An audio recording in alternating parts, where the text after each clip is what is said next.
Don't study for marks. Always study for knowledge. If you are studying for knowledge, marks will automatically come. Hello student, I am BC Bhatt. आज मैं आपको 5 scientifically proved tips देने वाला हूँ इस video में, जिससे आपके मैथमेटिक्स में 100% मार्क्स आ जाएंगे और आपको मैथमेटिक्स इंटरेस्टिंग लगेगी। पहला पॉइंट है इफेक्टिव लर्निंग। इसमें Barbara Oakley, professor of engineering at Auckland university ने कहा there are 2 types of thinking mode. पहला है focus thinking mode. Focus thinking mode is highly attentive state of mind. इसमें brain एक डायरेक्शन में work करता है, एक पर्टिकुलर डायरेक्शन में वर्क करता है। जैसे हम कॉन्सेंट्रेट होके पढ़ाई कर रहे हैं, या कॉन्सेंट्रेट होके मैथमेटिक्स सॉल्व कर रहे हैं, या कॉन्सेंट्रेट होके कोई वर्क कर रहे हैं, तो ब्रेन के एक पर्टिकुलर डायरेक्शन में ही काम करेगा। इसका एग्जाम्पल बीम ऑफ लाइट से दिया। बीम ऑफ लाइट अगर स्मॉल और प्रिसाइज होके किसी पर्टिकुलर एरिया में पड़ती है, तो एक स्मॉल एरिया को में कवर करती है और इंटेंस होती है, ब्राइट होती है और हमको बहुत अच्छा दिखता है। दूसरा उन्होंने दिया diffuse thinking mode. Diffuse thinking mode it happens in the background. इसमें पिक्चर बड़ी बनती है और इसका भी और brain works in all direction. हर बहुत ओपन होता है, सारे डायरेक्शन में काम करता है। इसका भी एग्जाम्पल उन्होंने बीम ऑफ लाइट से दिया। Beam of light is wider, it covers big area, और इसमें लाइट एक स्मॉल एरिया को कवर ना करके बड़ी एरिया को कवर करता है और लाइट पूरे एरिया में स्प्रेड हो जाती है। तो हमको बहुत अच्छा नहीं दिखता है, लेकिन बहुत दूर तक दिखता है। Diffuse thinking mode and focus thinking mode एक दूसरे से रिलेटेड है। डिफ्यूज थिंकिंग मोड में ब्रेन सारे डायरेक्शन में काम करता है। फोकस थिंकिंग मोड एक डायरेक्शन में काम करता है। Diffuse thinking mode ideas generate करता है। फोकस थिंकिंग मोड से हम क्वेश्चन सॉल्व करते हैं। बारबरा ओकले ने कहा कि जब क्वेश्चन सॉल्व करते करते आप टायर्ड हो जाए, थक जाए, तो फिर आप एक ब्रेक लीजिए, रेस्ट करिए, एक वॉक कर लीजिए, तो आप डिफ्यूज थिंकिंग मोड आपका फिर एक्टिवेट हो जाएगा। फिर आप का ब्रेन में आइडियाज आने लग जाएंगे, तो जिससे आपका कंसंट्रेशन लेवल बढ़ जाएगा। फोकस थिंकिंग मोड आपका फिर एक्टिव हो जाएगा और आपको क्वेश्चन सॉल्व करने में हेल्प मिलेगी। Next point is deep practice. Mathematics is just not possible by solving, not possible by listening and reading. कुछ लोगों का मानना है कि स्टूडेंट्स को 50-60 सम्स करना चाहिए एक दिन में। It's not correct.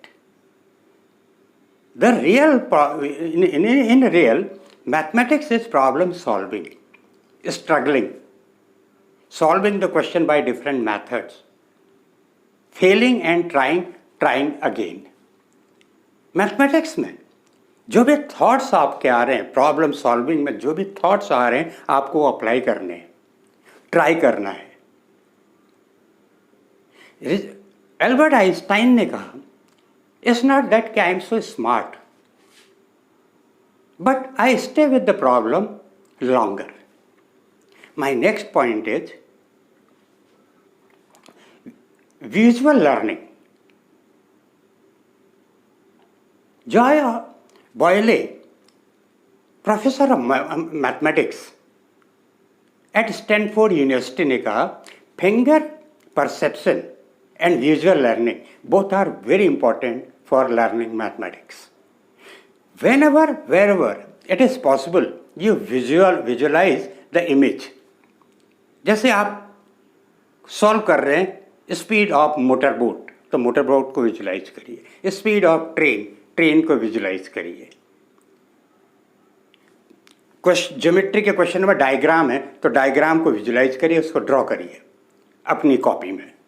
Draw the chart, draw the table.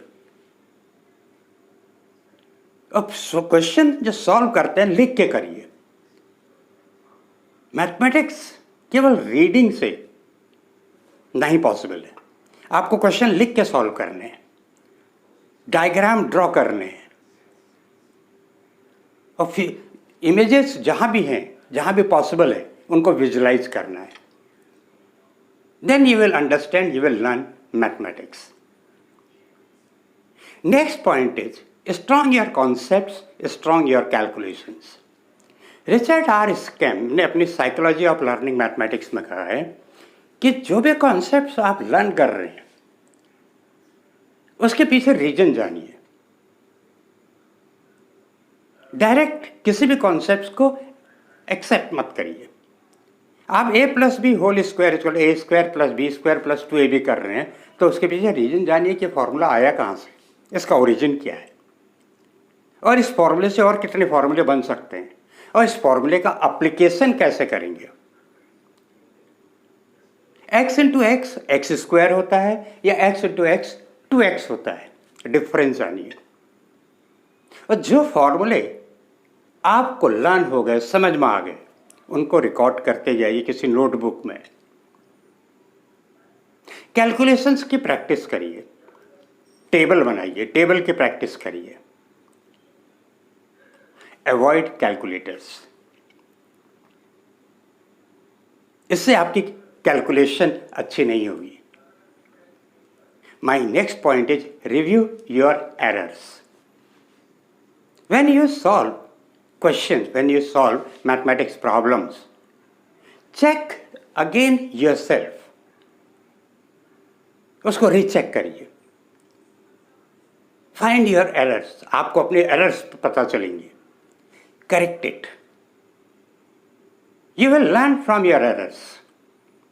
It will help you to understand understanding the mathematics. आपको मैथमेटिक्स लर्न करने में, प्रॉब्लम्स लर्न करने में हेल्प होगी. सो these are the 5 points which are scientifically proved by which you will learn mathematics. You will understand mathematics. At the end, I would like to say thanks to my all viewers, my subscribers and YouTube channel. इस video को like कीजिए, share कीजिए, subscribe कीजिए. Thank you very much.